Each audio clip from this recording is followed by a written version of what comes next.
Welcome back to NBA Cinema. So today we got to talk a little bit about the ending of the Clippers and Golden State Warriors game as Klay Thompson committed one of the craziest blunders, and this is sad, right? To see Klay Thompson, and I ain't just talking about missing shots, but him not being cool, calm, and collected like the Klay we've grown to know over the years. Now, he's had some devastating injuries. They've won big, but it looks like for the Warriors to take that next step, they're going to have to use him as an asset. And he hasn't taken a diminished role very well. And he's still looking to be Klay of old. Now, Pozinski hit a three from the corner, which cut it to three, and I believe it was like 39 seconds on the clock, something like that. I'm going to have the video playing. I'm just talking now on a black screen, but I will have the video showing while I'm saying this. And Klay commits a foul immediately on Russell Westbrook on the inbound. And you see Steph here try to give him a little five to tell him it's okay, man. It's okay. We get it. It was an error in judgment. Klay just kind of ignores him and walks by. And so we're seeing that Klay is just not as cool, calm, and collected as he used to be. And it's a sad thing, man. It's a sad thing, but I don't know why they went by the trade. Well, I know why they went by the trade deadline. It's hard to part ways with a player like Klay Thompson, but maybe they just feel more comfortable letting the offseason handle itself, and that's probably how they're looking at it, especially since they won so much with him. Now, there was a weird exchange with James Harden after the game, and we're going to take a look at that.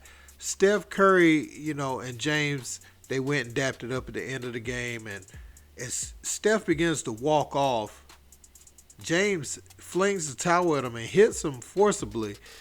And Steph turns around and just kind of checks his temperature and sees that whatever he said jokingly wasn't received well by James Harden. He went back over there and made it right. Let's take a look at that. For every steal the Warriors make, Pete's Coffee donates $50 to the Warriors Community Foundation. And tonight, the Warriors with 7 steals means $350 to be donated. All thanks to Pete's Coffee and the Steal Singing program. Tonight, from beyond the yard, the Warriors with 18 3-pointers means $9,000 is being donated. Help improve the lives of 8 years. So I need all my lip readers, man, to get out here and help me out with this one. I know that Legends page will probably have it at some point, but what was said right there? Maybe it was something regarding rings or doing it when it counts, or maybe it was some kind of little playful banter. But for James Harden to take exception to that, I wonder what Steph Curry said. And also Steph Curry addressed, the team trying to make a deal for LeBron James, which I would imagine had to have included Klay Thompson. But Rich Paul and Stephen A. Smith had talked recently about it. And LeBron is committed to LA as far as his camp is saying. But let's check out what Steph had to say.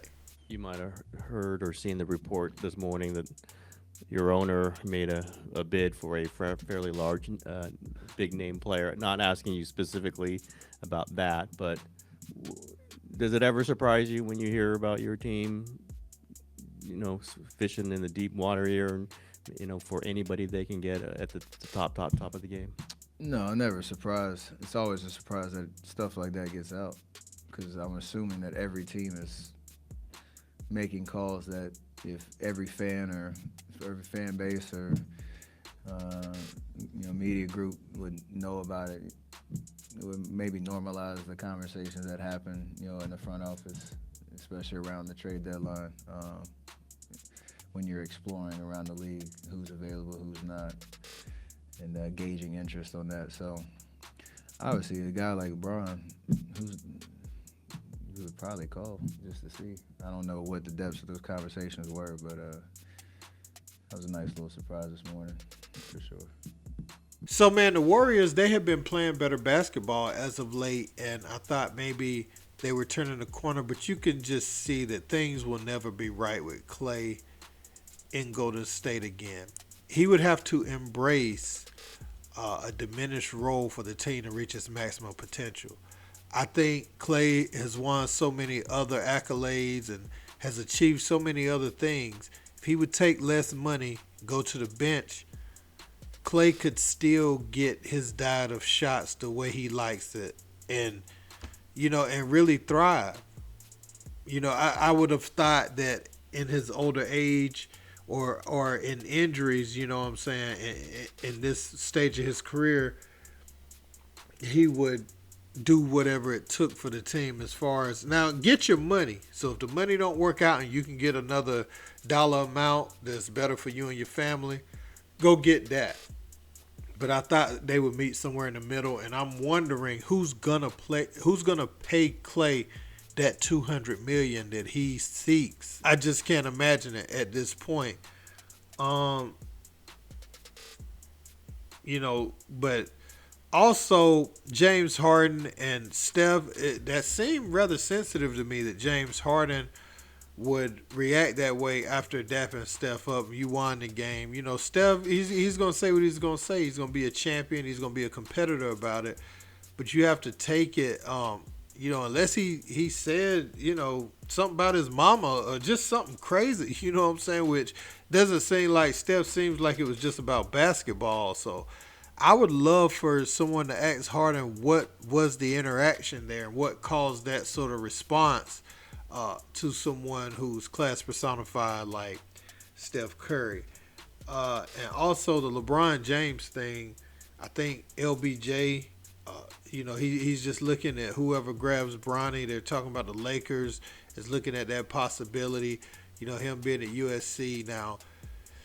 Just getting Bronny to keep a 40-year-old LeBron or another team trying to do that to get a 40-year-old LeBron, I mean, I guess Cleveland would make sense if that was going to happen. But, how much do you want to kind of throw your future on with a 40-year-old LeBron? Do you want what that is in the locker room?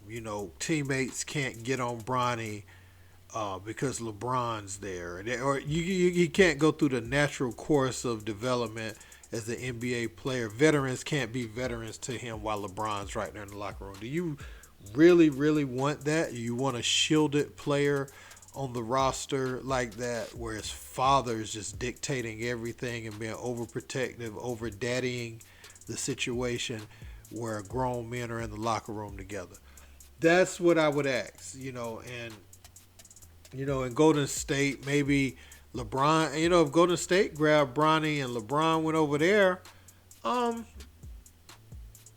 don't know. I don't know what to expect with that. But I think Bronny landing somewhere else is the only opportunity a team has to pry LeBron from the Lakers. I think he's happy there. I think business-wise, it makes sense for him to be in Los Angeles. And so it would really have to come down to Bronny for him to want to fly all the way across the country all the time to conduct certain business and close certain deals or whatever he's doing, instead of just being right there in the center of everything. So we're going to see who takes Bronny, and also is that a first round pick or second round pick somebody uses on Bronny just to keep LeBron.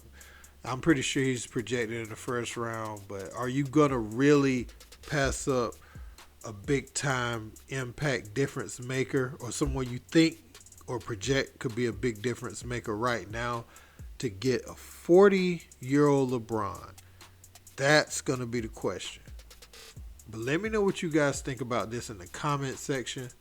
Don't forget to like, share, and subscribe. Till next time. Peace.